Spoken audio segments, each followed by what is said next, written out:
Hi everybody, my name is Patrick Mesije. I work with the Uganda Youth and Adolescent Health Forum.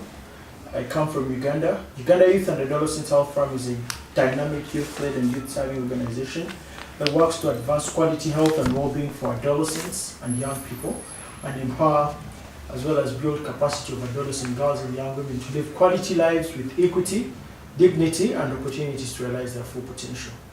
It's my absolute pleasure to be able to make this presentation to you.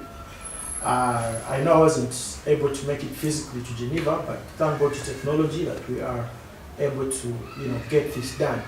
I'll be sharing with you a presentation or my speech will be focused around indigenous communities, the magnitude to which they suffer and are affected by non-communicable diseases, and particularly the major population categories that are largely affected, which are adolescent girls and young women. So like many of us know, there is approximately 370 million indigenous people worldwide in over 90 countries.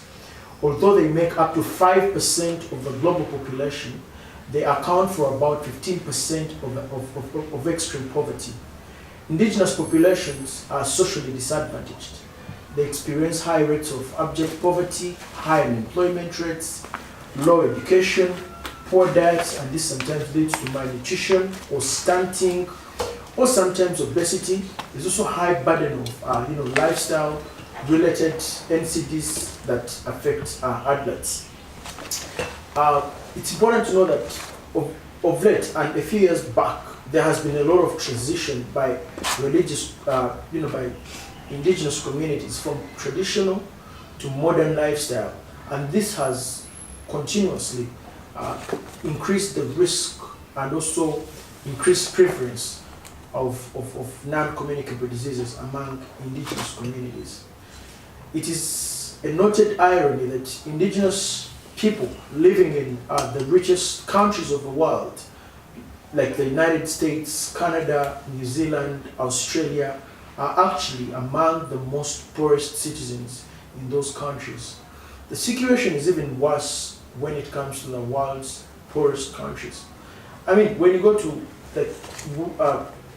North Africa, for example, you see Fulani communities being some of the poorest.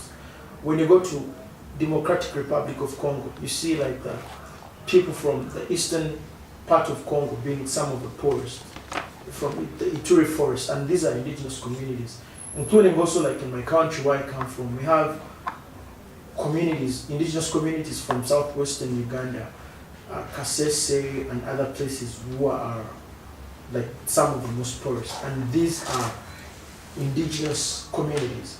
So they're like literally cut away or cut out from basic healthcare, basic education, basic infrastructure, high levels of poverty, high burden of disease, including epidemics like Ebola, malaria and others. All these largely affect these communities. So in terms of addressing the healthcare disparities that many indigenous people face, there is structural issues that require consideration because of the unwillingness to address issues of difference. In the United States, for example, available data on health disparities has shown enormous health issues for Native Americans and Alaska Natives. In the United States, indigenous people born today have a life expectancy that is 5.3 years less than the US population of all races. The prevalence of diabetes is high among, for example, the American Indian and Alaska Natives populations to about 16.5% than any other major racial or ethnic groups in the United States. And the prevalence of diabetes, for example, has been increasing over time in indigenous communities across the globe or among, poor communities in poor countries. Diabetes kills roughly 4 times as many indigenous people all over the world than it does to mainstream populations of some of the countries of the world.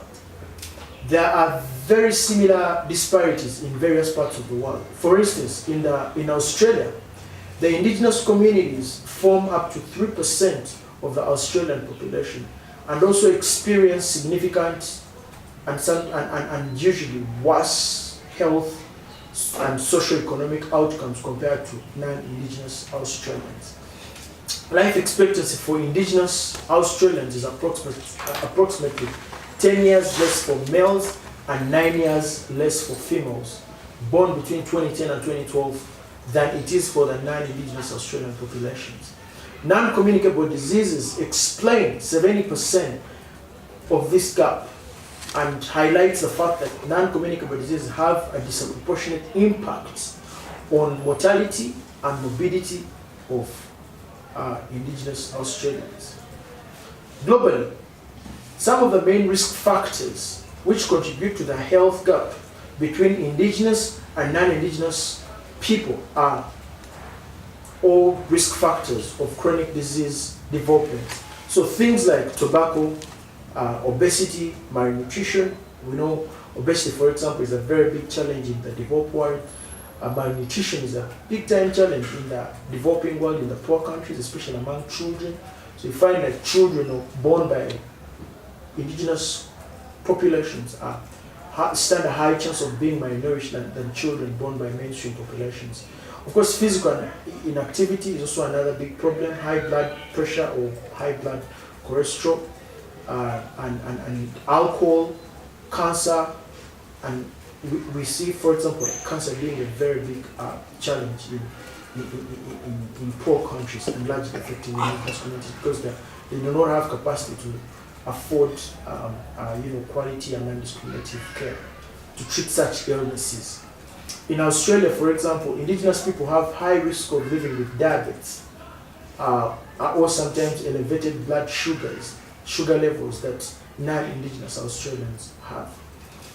Furthermore, it's also important to understand that globally, poor primary healthcare services result in late presentation of such advanced chronic kidney disease and severely diseased limbs.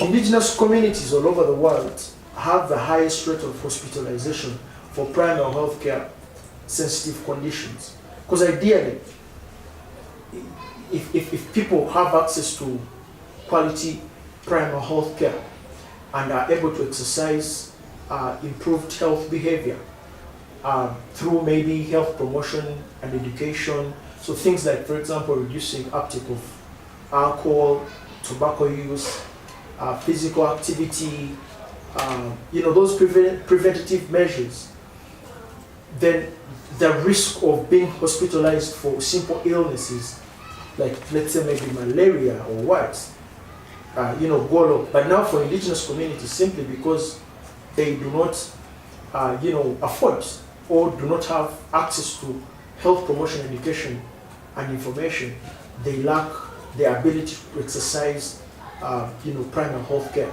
and which in the long run puts them at risk of even simple, sensitive illnesses that could ideally be treated by primary health care. We also see that indigenous communities experience racism, especially in countries where there's too much racial segregation, like for example in South Africa and in other countries. But in modern day world, we also see racism being, experienced by the poor or indigenous communities through discrimination, through stigma. And in some instances, this actually becomes double stigma, double discrimination, because one belongs to an indigenous community, but in addition to that, you find they are faced with other, things that put them at risk. Like, for example, it could be a mother who is maybe 19 years, she's living with HIV, she was forced into marriage because maybe she got pregnant at 16 or something like that, she dropped out of school, she doesn't have an income, she has constantly faced violence, and again, she's from an indigenous community. So you find that because of discrimination, stigma, she's like double or triple affected, and you find that the cycle continues from her family to her children to the other generations to come. So indigenous people living in indigenous people living with non-communicable chronic diseases can experience lower rates of screening. Sometimes they have limited access to medication and quality healthcare, treatment modalities. Sometimes they do not have opportunities to access to be diagnosed with disease, and also being diagnosed by qualified health workers. And there's a lot of chronic racial microaggression among non-indigenous healthcare providers, and this limits the possibility of a productive and therapeutic engagement. So, which definitely calls for a people-centered healthcare system that is affordable and inclusive if we are to address the needs of indigenous communities. And again, it has increasingly become difficult to differentiate and separate indigenous communities and poverty. So an inclusive, quality, affordable healthcare system supports both the poor, but at the end of the day, the indigenous communities, because in most cases they fall under the lower poverty line. And then also we see that such structural racism and discrimination appears as a formal, rather has constantly appeared as a normal thing in many parts of the world. The resulting culmination of chronic and intergenerational poverty and racism impact the health and healing opportunities for indigenous communities and the poor, especially like the marginalized adolescent girls and young women and young people. Yeah, and also maybe people living with disabilities and others. So as I conclude, I want to stress the